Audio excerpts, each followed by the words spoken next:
Hello বন্ধুরা, আমার চ্যানেলে আপনাদের স্বাগতম। আজকের ভিডিওতে আমি আপনাদের দেখাবো কিভাবে অ্যাডোবি ইলাস্ট্রেটর ব্যবহার করে একটি পাতা থেকে সুন্দর একটি ফুল তৈরি করা যায়।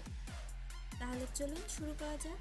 প্রথমে এখানে একটি পাতা দেখতে পাচ্ছেন, যেটি আমি আগের ভিডিওতে আপলোড করেছি, চাইলে আপনারা ওখান থেকে দেখে নিতে পারেন।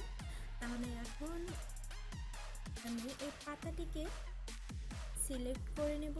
তাহলে সিলেকশন টুল দিয়ে আমি পাতাটিকে আগে সিলেক্ট করে নিলাম।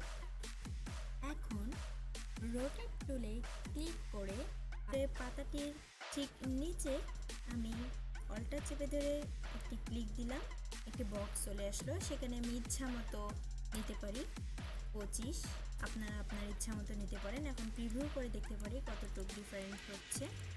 মোটামুটি আমি এটি চলবে। ওকে, আমি এটা কপি করে নিলাম। এখন আমি কন্ট্রোল ডি চাপলে পাতাটি আমার আবার কপি হতে থাকবে। দেখুন কপি হচ্ছে। এই ছিল আমার আজকের ভিডিও, যেখানে আমি দেখিয়েছি কিভাবে পাতা ব্যবহার করে ফুল তৈরি করতে পারবেন খুব সহজেই অ্যাডোবি ইলাস্ট্রেটরে।